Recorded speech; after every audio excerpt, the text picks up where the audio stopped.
Pedro'nun öksürüğü. Bugün okul günü. Peppa ve arkadaşları müzik dersindeler. Bayan Poli'nin bir oyuncağı vardı. Affedersiniz Madam Gazel.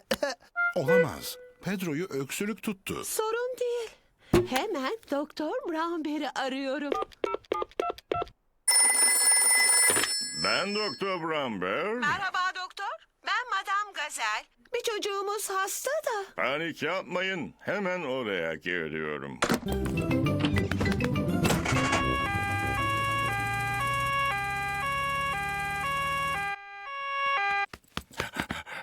Sorun ne acaba? Öksürüyorum.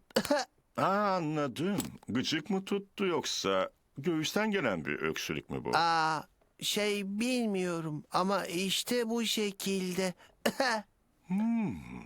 Peki bu öksürük ne zaman başladı? Madam Gazel şarkı söylemeye başlayınca. Ciddi bir şey değil ama Pedro'nun öksürüğü bulaşıcı olabilir. Bulaşıcı ne demekti? Bazen biri öksürdüğünde başkaları da öksürebilir. İlaç içmem gerekiyor mu? Sadece küçük bir kaşık. Maalesef bunun tadı pek güzel değil. Tadı eski ayakkabının içine reçel konmuş gibi. Teşekkür ederiz Doktor Brownberry. Hoşça kalın. Düşündüğüm gibi Pedro'nun öksürüğü bulaşıcıymış. Pedro'nun öksürüğü köpek Danny ve koyun Susie'ye de bulaştı. Aç ağzını. Çok garip bir tadı var. Hala aromalı yoğurda benziyor. Tadı çiçek gibi. Aferin size. İlaçlarınızı usluca içtiniz. Siz hiç hasta oluyor musunuz Doktor Bramber? Hayır Peppa, ben hiç hasta olmam. Her gün bir elma yiyorum. Hoşça kalın.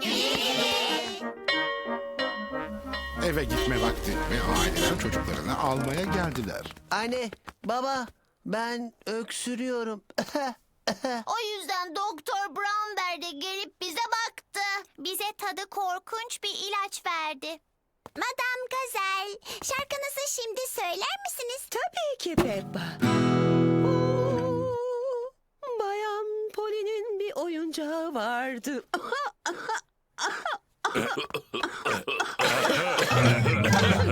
Olamaz. Pedro'nun öksürüğü bütün yetişkinlere bulaştı.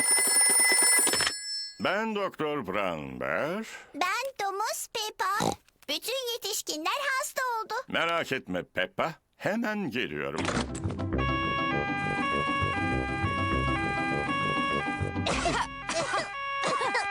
Herkese merhaba. Pedro'nun öksürüğü size de bulaşmış. Peki, sıraya girip ağzınızı açın bakalım.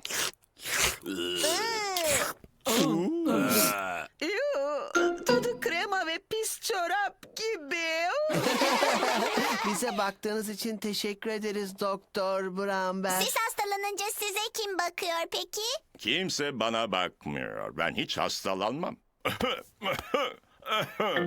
Olamaz. Pedro'nun öksürüğü Doktor Brownberry'e de bulaştı. Sorun yok. Hoşça kalın. Zavallı Doktor Brownberry. Hasta ama ona bakacak hiç kimsesi yok maalesef.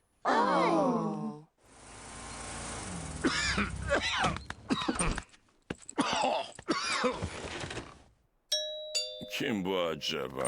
Merhaba. Size bakmaya geldik. İşte biraz meyve. Ve yastıklar. Ve işte ilacınız. Tadı reçelli, yoğurt aromalı, kremalı çorap gibi. Bu da kendinizi iyi hissetmeniz için bir şarkı. Miss Polly and Tolly